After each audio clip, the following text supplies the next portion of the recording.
Daedric Armour is some of the best heavy armour you can find in any Elder Scrolls game, and it may be commonplace in high-level play of Oblivion and Skyrim, but in Morrowind it's astoundingly rare, with between 1 and 3 spawns per piece across the whole game world.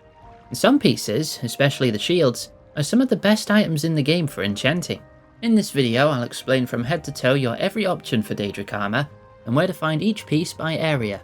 Now, being the top tier heavy armour, it is also the heaviest armour set in the game, easily taking over 350 points of your encumbrance with a full set, so you may want to boost your strength first or drop pieces of it off in a safe place before going for the next until you're strong enough to use it all.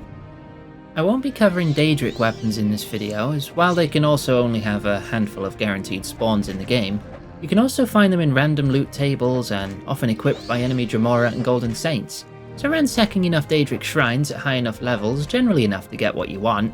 But if you do want a video on the fixed weapon spawns too, then let me know in the comments. Starting off with the area where you can find the most pieces of armour in one place, the Tower of Tel Fyr. At the top of the tower you can find Dren Fyr, who's wearing a near full set of armour, minus a shield or helmet. He doesn't trade for it, so the only option here is murder, if you want to take it. Just beware, he's a powerful caster, and the armour gives him a ton of defence, so it might take a couple tries. Though you can cheese him with good enough hand-to-hand to keep him knocked out while you stab him on the floor. He's also a main story NPC who plays a part in a few side quests too, so that's something to keep in mind before you stab him. Or you could just go for the other locations in this guide for parts that don't break the storyline. In the Dwemer ruin of Galom Daeus, you can find both a pair of boots, which are pretty much in plain sight, and a Daedric shield, which is a little more hidden. The place is full of vampires, which will only be passive to you if you're a member of their specific vampire clan, the Burn clan. They have non-elemental touch magic, which if you have weakness to magicka will result in you getting all your blood punched out. Oh, you can also catch vampirism from them too, and it doesn't even have to be from an attack. You actually roll a chance to catch the disease by just checking their bodies for loot. The boots are easy enough to grab off a shelf, but the shield is fairly hidden. At the back in the observatory you're going to need a way to climb to the top ledge. This is easily done with high enough acrobatics or levitation, but up here you'll find the shield. And a book that's a lead on curing vampirism if you caught it and couldn't remove it in time with a potion or spell of cure common disease. Just north of Vivec past the river is the Dren Plantation, a netch farm run by the brother of the Duke of the whole island of Vvardenfell, Orvus Dren, who also heads the notorious Kimona Tong, basically Vvardenfell's own local mafia. As a result, most people here are heavily armed, so be careful if you get caught pinching their stuff or freeing their slaves. You can find the Greaves at the top of the villa, though they are being guarded by Orvus Dren himself. Thankfully there's a pillar you can hide behind to break line of sight, and a bit of cheeky telekinesis later they somehow end up in your pocket with him none the wiser. Another shield is also in the villa, though it's equipped by Galos Ferefi, Orvus's own bodyguard, so you'll have to stab him for it. He's not a target of any quest, so you don't have to worry about that, but he is a member of House Hlalu, so you risk getting expelled if you don't goad him into attacking first. In the Quara vampire clan's home base of Druscashti, which is southwest of the Ursulaku camp and northwest of Befungfut, a Dwemer ruin, you can find another pair of Greaves. Again, if you're not a Quara clan vampire, they will be hostile to you, so beware of their health reduction magic and of course catching vampirism yourself. The Greaves here are in a chest belonging to the vampire Kjeld. If you are infected by a vampire of this clan and wait for 3 days to turn into a vampire while getting attacked by 4 assassins, a Nixhound and a Kaguti, then after doing some quests for the clan he'll sell them to you, and that's good. But he charges over 30 grand, so that's bad.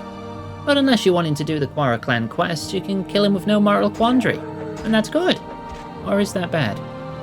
The Dunmer stronghold of Kogoruhn is an important location in the story quests of Morrowind, so if you've ever stumbled on some Daedric Armour playing normally, chances are you know this one already. But for the sake of covering them all, if you head into the section at the very back of the dungeon named Bleeding Heart, which you can get to through Charmander's Breath past the waterway, you'll find a pair of Daedric Gauntlets. Oddly enough, there's an odd amount of left Daedric Gauntlets in the game, and this one is at Tel Vos, in Arian's chambers, which you'll need to jump or levitate to. Currently equipped by the Imperial Turidus Telanian,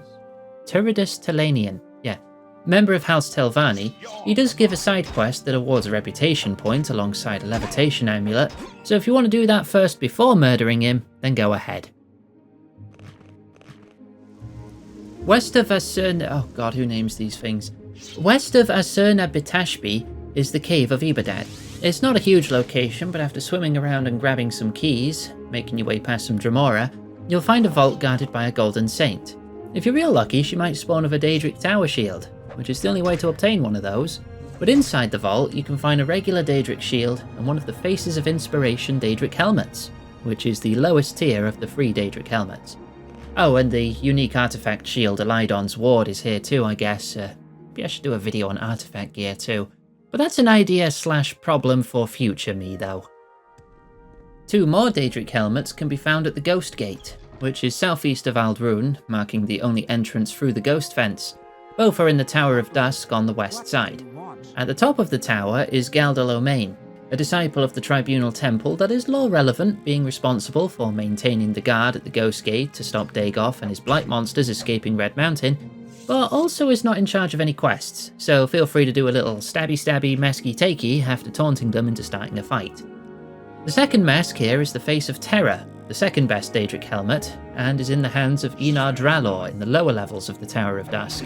Also quite a lore-important character, being Knight Commander of the Ordinators and a Tribunal Temple member, but also not that important, as he has no quests, so once again it's stabby gimme your damn mask.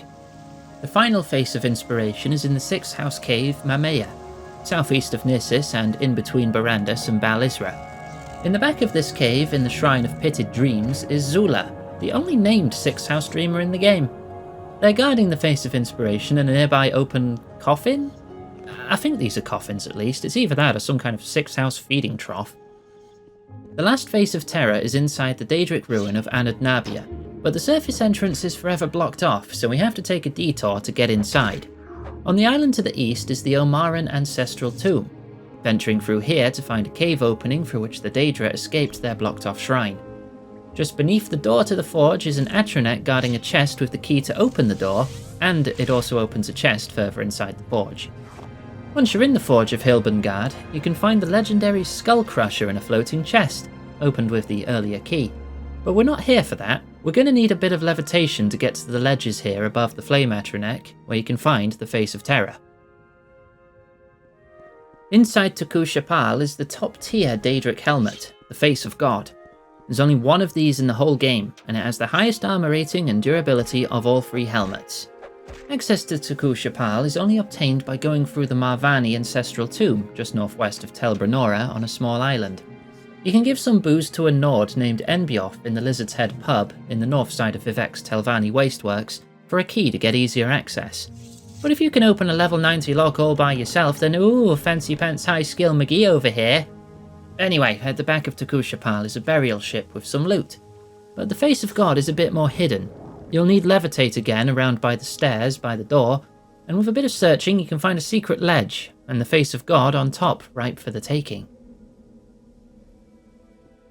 In the frozen over northwest of Solstheim Island is the Ice Castle of Karstaag, and through a secret entrance on the roof into Karstaag Tower, accessed with crazy jumps or levitation yet again, is a single Reikling?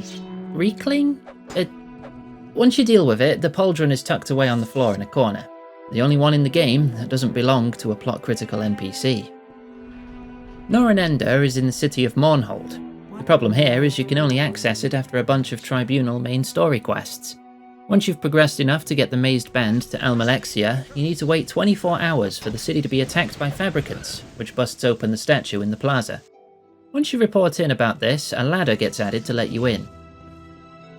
Once you get inside Bamzamshend, you gotta find 2 Dwemer Satchel Pack explosives to place on bits of debris deeper into the dungeon to finally get to Norenen-Dur. Take a right into the Teeth that Gnash and then finding your way into the Citadel of Mindrur. From here, you have to levitate up to the hidden entrance of the Wailing Delve, where both armor pieces are located.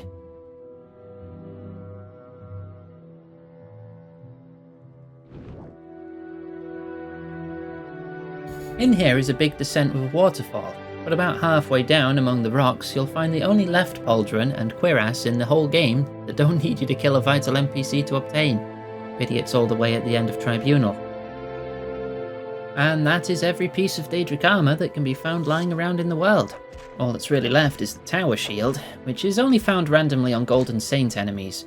You spawn more often at around level 20 and higher at Daedric ruins around the map, But it is very worthwhile to grab a Towershield if you can, because they have the highest enchantment capacity in the game at 225, allowing you, for example, to fortify a skill or attribute by 45 points.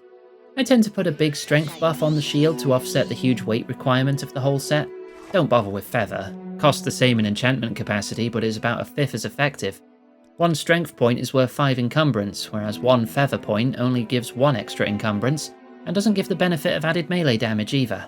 The helmets all have a respectable 75 capacity for enchantments, and the gauntlets are 60 points apiece, same as the cuirass. With the right enchants, you can easily become an unstoppable god with this armour, with bonuses to prevent fall damage, constant health regeneration, and fatigue, among many other effects. I hope you enjoyed the guide. Let me know in the comments if you have any thoughts or stories about hunting down the armour yourself, and if you have any suggestions for future videos, feel free to let me know. You may think this is a poorly veiled attempt at engagement bait to boost the video, and you'd be right. I'm not a big enough channel to get ad revenue from YouTube yet, so every sub counts.